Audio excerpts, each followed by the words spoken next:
మన ఎందుకంటే నాకు గిరిజన ఆచార వ్యవహారాల మీద అపారమైన నా గౌరవం నాకు.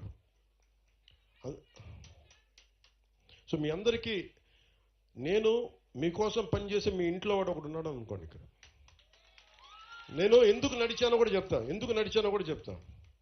నేను కలెక్టర్ గారు కూడా అన్నారు, ఎందుకు సార్ కొంచెం మనకి ఎందుకు అంటే, నాకు ఇక్కడ రావడానికి డీజీపీ గారు కూడా సముఖం చూపించలా. మబ్బు పట్టేసింది, ముసురుగా ఉంది, లేదంటే మనకి ఫాగ్ ఉంది, మంచు తెరలు ఉన్నాయి, లోపలికి వెళ్ళాలి, ఎలాంటి ఇబ్బందులు ఉంటాయి, మాకు రైట్గా లేదనేది నాకు ఒత్తిడి పెట్టిన. మీరు కావాలంటే తర్వాత వెళ్దురు కానీ మళ్ళీ అంటే నేను చెప్పాను, ఈరోజు అనుకున్నా మా వాళ్ళ కోసం నేను ఈరోజే వెళ్తాను. అంటే ఒక మంచి పని చేయడానికి ముహూర్తాలు ఉండవు. రోడ్డు వేయడం మంచి పని, దాహం తీర్చడం మంచి పని, అంగన్వాడీ బిల్డింగ్స్ కూలిపోతే వాటిని తిరిగి కట్టడం మంచి పని. మంచి పని చేసేవాడికి ఆపద ఉండదు. ఇదే నా నమ్మకం. ఇక నేను పుట్టినప్పటి నుంచి నేను ఎవరికి ద్రోహం చేసిన వ్యక్తిని కాదు. అందరూ బాగుండాలని కోరుకునేవాడిని, రాష్ట్రం బాగుండాలని తపన పడేవాడిని, దేశం బలంగా ఉండాలని కోరుకునేవాడిని. ఆ బలంగా ఉండాలని కోరుకునేవాడిని కాబట్టి రాగానే మన పంచాయతీలకు అప్పుడు దాకా 200-300 ఉండే మన స్వాతంత్ర దినోత్సవకి జరుపుకోవడానికి ఇచ్చే డబ్బులు 100ని 10,000 చేసాం, 250ని 25,000 చేశాం మనం. అంతే కదా. అంటే నేను మనందరి దేశ క్షేమం, సమాజ క్షేమం, మన క్షేమం కోరుకునేవాడిని.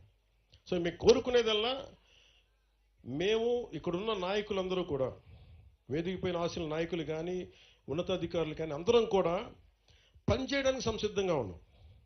నాకు మీ నుంచి మిమ్మల్ని కోరుకునేది మీరు కొంచెం సహకరించండి. ఒకసారి ఒక కొత్త ఆలోచన వచ్చినప్పుడు మీకు ఇబ్బందిగా ఉండొచ్చు, మీరు చెప్పండి. ఇలాంటి సెమినార్స్ ఇలా కూర్చొని మాట్లాడుకు సభలు పెట్టుకుందాం, మీకు ప్రభుత్వం తరపు నుంచి మీకేమైనా ఇబ్బందులు ఉన్నాయి, లేదంటే నాయకులు తీరు నచ్చలా, అధికారులు తీరుతెన్నులు నచ్చలా, మీరు మొహమాటం లేకుండా చెప్పండి. నన్ను ఎన్నోసార్లు తిడతారు కదా, నువ్వు సరిగ్గా చేయలేదని. నేను భరిస్తాను. ఎందుకు భరిస్తానంటే నేను పని చేయడానికి ఒప్పుకున్నా. ఒకసారి లేనప్పుడు, కుదరినప్పుడు కూడా నేను చెప్తాను మీకు. ఇది డెమోక్రసీ. ఇది ప్రజాస్వామ్యంలో మనం ఏం చేయగలం, ఒకరికొకరు మాట్లాడుకోవాలి. ప్రభుత్వాన్ని నడిపే వ్యక్తులు వాళ్ళ సమస్యలు తెలుసుకోవాలి. మీ సమస్యలు విన్నప్పుడు కూడా మేము ఎంత సాధ్యాలు కూడా మేము చెప్తాను మీకు. అందుకనే కొన్నిసార్లు వెంటనే రోడ్డు వేసేయమంటే వెంటనే రోడ్డు వేయడానికి టెండర్ పిలవడానికి 45 రోజులు పడుతుంది.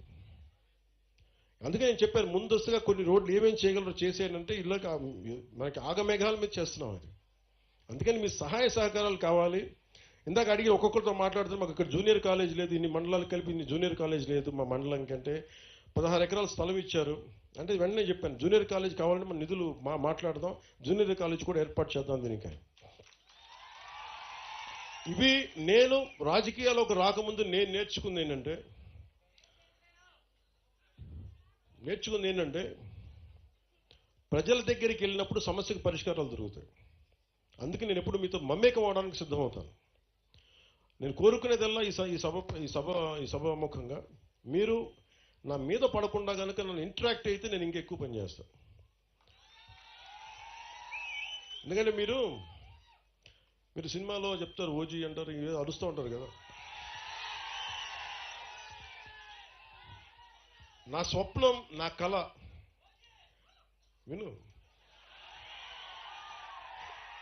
నా స్వప్నం, నా కళ నా ఒక్కడి కోసం కాదు, నా ఓజీ కోసం కాదు, సినిమా కోసం నేను ఎప్పుడు కలగన్నా. నేను దేశం కోసం కలగన్నా, దేశంలో ఉన్న ప్రజల కోసం కలగాను. ఈ పేరు, ఈ బలం, మీ ప్రేమాభిమానం ఇవన్నీ కలిపి 4 రోడ్లు వేస్తే జన్మధన్యం అనుకున్నాను. ఈరోజు 4 కాదు 29 రోడ్లు వేస్తున్నాం ఒక్క రోజులోనే. ఇంకొక నెలలో సీఎం గారు పాప చంద్రబాబు గారు ఏమనగా ప్లీజ్ దయచేసి లేదు వినండి, మన గౌరవ ముఖ్యమంత్రి గారు మనం గౌరవిస్తాం. నేను డిప్యూటీ సీఎం గారు నన్ను గౌరవించారు కదా, సంతోషం. ఏమవుతాయంటే వేదిక పైన నాయకులు ఉన్నారు, వాళ్ళకి ఇబ్బంది పడకూడదు కదా, మీ దగ్గర నడిపించారంటారు కదా, నన్ను తిడతారు మళ్ళీ. ముఖ్యమంత్రి ఎవరని కాదు, ఎవరు బాగా పనిచేశారు. ముఖ్యమంత్రి గారు ఆయన అనుభవం చాలా కీలకం, చాలా కీలకం. ఈరోజు 40 కోట్లు కావాలి మన గిరిజన గ్రామాల కంటేనే వెంటనే ఆయన ఒక అరగంట మొత్తం అందరిని పిలిచి మాట్లాడారు. ఇవ్వగలమా అంటే వెంటనే ఇచ్చేద్దాం, వెంటనే చేశాం. సో అందుకని మనస్ఫూర్తిగా ఆయన మరోమారు మీ అందరి తరపున కూడా ఇంకోసారి ఆయన ధన్యవాదాలు తెలుపుతాం. ఇక డబ్బు లేకపోతే నాలాంటోడు ఎన్ని పాదయాత్రలు చేసినా ప్రయోజనం లేదు.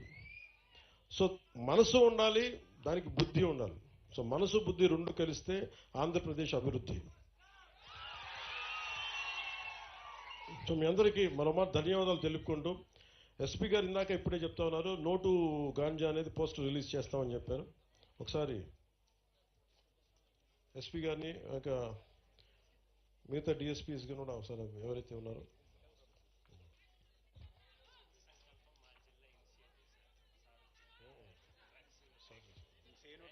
క్యాంపెయిన్ చేస్తున్నాం సార్. యాక్చువల్లీ దానికి డిఎడిక్షన్ సెంటర్స్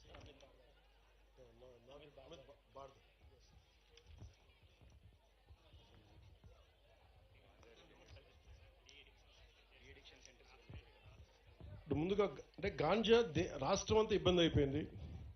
మొన్న కేంద్రం నాయకులతో కూడా మాట్లాడినప్పుడు ఆంధ్రప్రదేశ్ హబ్ అయిపోయింది గాంజాకి, డ్రగ్స్కి. దీనిపై చర్యలు తీసుకోవాలనే క్రమంలో భాగంగా ముఖ్యంగా అల్లూరు సీతారామరాజు జిల్లా నుంచి మన అమిత్ బర్దర్ గారు, ఎస్పీ గారు ఇది ఇనిషియేట్ చేశారు. ఇది యువత గంజాయిని సేవించడానికి బానిసలు అయిపోతే మటుకు జీవితం, ఆరోగ్యం ఎలా దెబ్బతింటుంది, ఎలా కోల్పోతున్నారు, ఏమైపోతుందంటే మనం నేర ప్రవృత్తి పెరిగిపోతుంది. మనసులో 100 ఆలోచనలు వస్తే అన్ని ఆలోచనల మీద మనం మాట్లాడం. అదే కనుక మాదక ద్రవ్యాలు తీసుకుంటే చేసేయచ్చని ఒక బలం వచ్చేస్తుంది. అందుకే ఈ మాదక ద్రవ్యాలు చాలా డేంజరస్. అది కూర్చొని చూడండి, పసిబిడ్డల్ని పాడు చేసేయటం కానీ, చంపేయటం కానీ, పాప ముసలోళ్ళని చంపేయటం కానీ, ఇవన్నీ చాలా ఇబ్బందికరమైన పరిస్థితులు ఉన్నాయి. అందుకని ఇనిషియేటివ్ స్టార్ట్ చేశారు. అలాగే దీంట్లో గంజాయి వల్ల సమాజంపై పెరుగుతున్న దుష్ప్రయోజనాలను తగ్గించడానికి మాదక ద్రవ్యాల వ్యతిరేక అవగాహన కార్యక్రమమైన స్వచ్ఛ సంకల్పం అని అల్లూరు జిల్లా పోలీసులు ప్రారంభించారు. దాంట్లో భాగంగా డ్రోన్ కెమెరాస్ తోటి గంజాయి పంటను గుర్తించి దాన్ని ధ్వంసం చేయడం, గంజాయి సాగుకు బదులుగా ఇందాక మీరు చెప్పినట్టుగా పసుపు, అలాగే ఇలాంటి పంటలన్నీ కూడా కాఫీలు కానీ, అలాగే స్పైసెస్ కానీ ఇవన్నీ పండించే వాటి విత్తనాలు పెంచడం, అలాగే వాటిని సాగు చేయడం, గిరిజన యువత కోసం స్వయం ఉపాధి కోసం స్కిల్ డెవలప్మెంట్ కోర్సులో ట్రైనింగ్లు ఇప్పించడం ద్వారా ఉపాధి కల్పించడం, టూరిజంని డెవలప్ చేయడం, అలాగే పాడేరు జిల్లా ఆసుపత్రిలో డిఎడిక్షన్ సెంటర్ని ఏర్పాటు చేసి గంజాయికి బానిసలైన వారికి వైద్యం ఇప్పించడం, అల్లూరు జిల్లా పోలీసులు తరచుగా గ్రామాల్లో పర్యటించి గంజాయి వల్ల కలిగే ఈ దుష్ఫలితాలని ప్రజలందరికీ వివరించి దూరంగా వారందరినీ ఉండేటట్లు సరైన అవగాహన కల్పించడం, ప్రజలందరూ పోలీసు వారు కలిగిస్తున్న ఈ పై వాటిని సద్వినియోగం పరుచుకొని మాదక ద్రవ్యాలకి దూరంగా ఉండి మీ భవిష్యత్తుని బంగారుమయం చేసుకోమని మనస్ఫూర్తిగా కోరుకుంటున్నాను.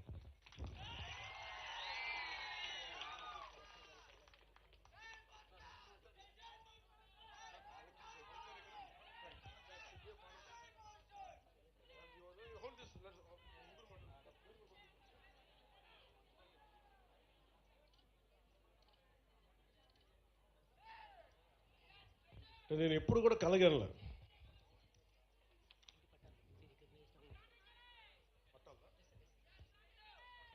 అలాగే ఇంటి పట్టాల సమస్య కూడా నా దృష్టికి తీసుకొచ్చారు మన ప్రజలందరూ. చాలామంది మన గిరిజన ప్రాంతాలుగా ఎన్నో సంవత్సరాలుగా ఈ కొండల్లో ఉంటున్న వారికి ఇల్లు కట్టుకోవడానికి ఇంటి పట్టాలు మంజూరు చేయమని కోరుతా ఉన్నారు. ఇది ఈ రికగ్నిషన్ ఆఫ్ ఫారెస్ట్ రైట్స్ చట్టం కింద వెంటనే పట్టాలు మంజూరు చేసే దిశగా అత్యంత త్వరలో యుద్ధ ప్రాతిపాదికన మీకు పట్టాలు ఇవ్వడం కోసం జిల్లా కలెక్టర్ గారిని వెంటనే ఒక అదాలత్ని ఏర్పాటు చేసి మీకు పట్టాలు లభించేలా న్యాయం చేయమని వారిని విజ్ఞప్తి చేస్తా ఉన్నాం.